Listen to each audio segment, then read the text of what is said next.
सर्वात मोठी बातमी येते शिक्षण क्षेत्रातून।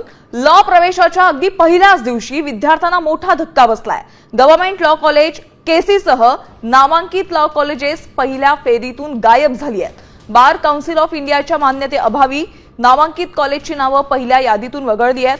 प्रवीण गांधी, सिद्धार्थ आणि डॉक्टर बाबासाहेब आंबेडकर लॉ कॉलेजही अगदी पहिल्या फेरीच्या पसंती क्रमांच्या यादीतून वगळण्यात आलेला आहे आणि यामुळे हजारो विद्यार्थ्यांच्या भवितव्याशी संबंधित गंभीर प्रश्नही निर्माण झालाय। तसंच बीसीआय मान्यता प्रलंबित असल्याची माहिती विभागाला आधीपासूनच होती का? कॅप राऊंड 2 पूर्वी हा प्रश्न सोडवला जाणार आहे का? आणि हजारो विद्यार्थ्यांच्या संभ्रम दूर करण्यासाठी सरकारची ठोस भूमिका काय आहे, असे बरेच प्रश्न सध्याच्या घडीला उपस्थित केले जात आहेत। तर बघा, राऊंड 2 पर्यंत जीएलसी सह इतर कॉलेजचा समावेश होणार आहे का, हा प्रश्न विद्यार्थ्यांसमोर आता पडलाय। इतर कॉलेजांना प्राधान्य द्यावं की जीएलसीची वाट पाहावी, हा एक महत्त्वाचा प्रश्न सध्याच्या घडीला उपस्थित होतोय। राऊंड 2 पर्यंत ही मान्यता मिळणार का, या संभ्रमेतही सध्याच्या घडीला विद्यार्थी आहेत। जीएलसी मध्ये 2026-27 प्रवेश प्रक्रिया कशी होणार, असाही प्रश्न आता समोर उपस्थित होतोय।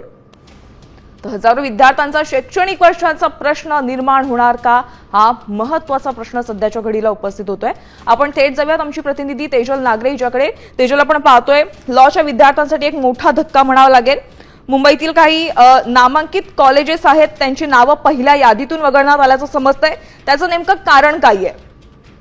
यामिनी, आपण जर बघितलं तर गव्हर्नमेंट लॉ कॉलेज सारखे अत्यंत प्रतिष्ठित कॉलेज, ज्याच्यासाठी मुलांची रीग लागलेली असते आणि त्या कॉलेजचा कट ऑफ गेल्या वर्षीपर्यंत जवळपास 97-98% होता। तशी महत्वाचे कॉलेजेस यामधनं वगळण्यात आलेले आहेत। याचं सर्वात महत्वाचं कारण म्हणजे बार काउन्सिलने काही नियम बंधनकारक केलेले होते की जर तुमच्याकडे अभिरूप न्यायालय आहेत, ग्रंथालय आहेत, प्राचार्य आहेत पूर्ण वेळ, तरच तुम्ही कॅप राऊंड मध्ये येऊ शकतात। पण इतक्या प्रतिष्ठित कॉलेज जर या इतक्या जुजवी बाबी जर पूर्ण करू शकत नसेल तर विद्यार्थ्यांचं भवितव्यावर एक मोठा प्रश्नचिन्ह उपस्थित राहते। गव्हर्नमेंट लॉ कॉलेज याला मुंबई युनिव्हर्सिटीपेक्षा सुद्धा जास्त मोठा इतिहास आहे आणि खूप मोठे आत्ताचे सरन्यायाधीश सुद्धा त्याचे अल्युमिनी आहेत। आणि तेजल, एकंदरीत सध्या मुंबईतील आपण पाहतोय काही नामांकित कॉलेजेस आहेत, लॉ कॉलेजेस आहेत, पहिल्या फेरीतून त्यांची नावं गायब झालेली आहेत आणि त्यामुळे लॉच्या विद्यार्थ्यांसाठी एक मोठा धक्का आपल्याला हा म्हणावा लागणार आहे। बिना शादी होटल में कमरा बुक करने वाले कपल्स के लिए सबसे बड़ी और जरूरी खबर। पुलिस रेड, प्राइवेसी और लोकल आईडी को लेकर क्या कहता है देश का कानून?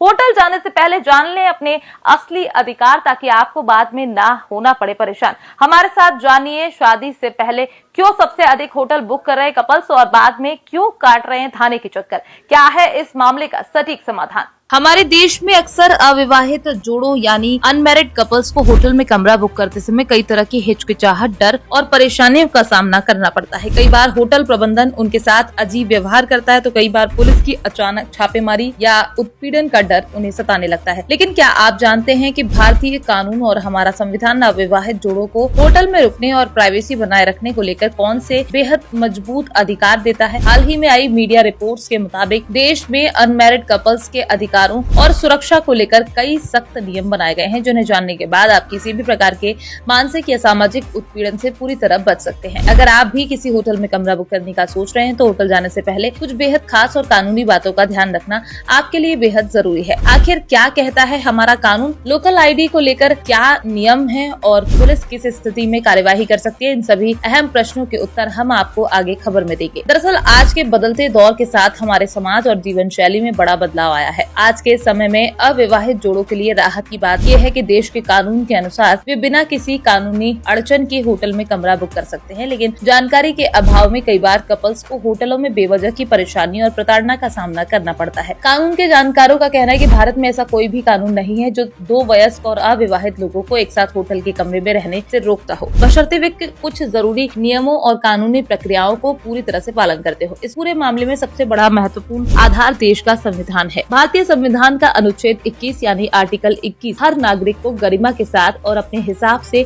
स्वतंत्र जीवन जीने का मौलिक अधिकार देता है। देश की सर्वोच्च अदालत ने भी अपने कई फैसलों में साफ किया है कि अनुच्छेद 21 के तहत प्राइवेसी यानी निजता का अधिकार भी हर नागरिक का मौलिक अधिकार है। इसका सीधा मतलब ये है कि अगर आपकी उम्र 18 साल या उससे ज्यादा है तो आप अपनी आपसी सहमति से एक साथ समय बिता सकते हैं। यदि आपके पास वैध पहचान पत्र है तो होटल प्रबंधन को आपकी वैवाहिक स्थिति पर सवाल उठाने या कमरा देने से मना करने का कोई कानूनी अधिकार नहीं है। अक्सर कपल्स के साथ एक और बड़ी समस्या ये आती है कि होटल ये कहकर कमरा देने से मना कर देता है कि वे उसी शहर के रहने वाले हैं। इस लोकल आईडी के मुद्दे पर भी हमारा कानून बेहद स्पष्ट है। भारतीय कानून में ऐसा कोई भी नियम या पाबंदी नहीं बनाई गई है जो किसी व्यक्ति को अपने ही शहर के होटल में कमरा लेने से रोकती हो। अगर आपके पास सरकार द्वारा जारी कोई भी वैध आईडी प्रूफ जैसे आधार कार्ड, वोटर आईडी या ड्राइविंग लाइसेंस है तो आप अपने ही शहर के होटल में भी बिना किसी परेशानी के कमरा बुक कर सकते हैं। अगर कोई होटल संचालक सिर्फ लोकल आईडी होने के कारण आपको मना करता है तो आपको उसके खिलाफ उपभोक्ता फोरम या पुलिस में शिकायत दर्ज कराने का पूरा अधिकार है। इसके साथ ही पुलिस की अचानक होने वाली छापेमारी और कार्यवाही को लेकर भी कपल्स के मन में एक गहरा डर बैठा रहता है। इस विषय पर देश की सुरक्षा और कानूनी गाइडलाइंस बहुत सख्त है। पुलिस तब तक किसी भी अविवाहित जोड़े को गिरफ्तार या प्रताड़ित नहीं कर सकती जब तक कि वो जोड़ा किसी प्रकार की अवैध, असामाजिक या आपराधिक गतिविधि में शामिल न पाया जाए। यदि पुलिस किसी रूटीन चेकिंग या सूचना के आधार पर होटल में अचानक छापेमारी करती भी है तो जोड़ों को सिर्फ और सिर्फ अपनी वैध पहचान साबित करनी होती है। अपनी सही उम्र और पहचान पत्र दिखाने के बाद पुलिस को आपको परेशान करने का कोई अधिकार नहीं रह जाता। बहरहाल देश का कानून आपकी सुरक्षा और अधिकारों की पूरी गारंटी देता है, लेकिन एक जिम्मेदार नागरिक होने के नाते कपल्स को भी कुछ बातों का विशेष ध्यान रखना चाहिए। हमेशा किसी प्रतिष्ठित, सुरक्षित और अच्छी रेटिंग वाले होटल का ही चुनाव करें। अपने सभी असली और वैध दस्तावेज अपने पास रखें और होटल के नियमों का सम्मान करें। अपने अधिकारों के प्रति आपकी ये जागरूकता ही आपको किसी भी प्रकार के उत्पीड़न से बचाएगी और आप प्राइवेसी को पूरी तरह सुरक्षित रखेगी। कानून की सही समझ होना ही आज के समय में हर नागरिक की सबसे बड़ी ताकत है।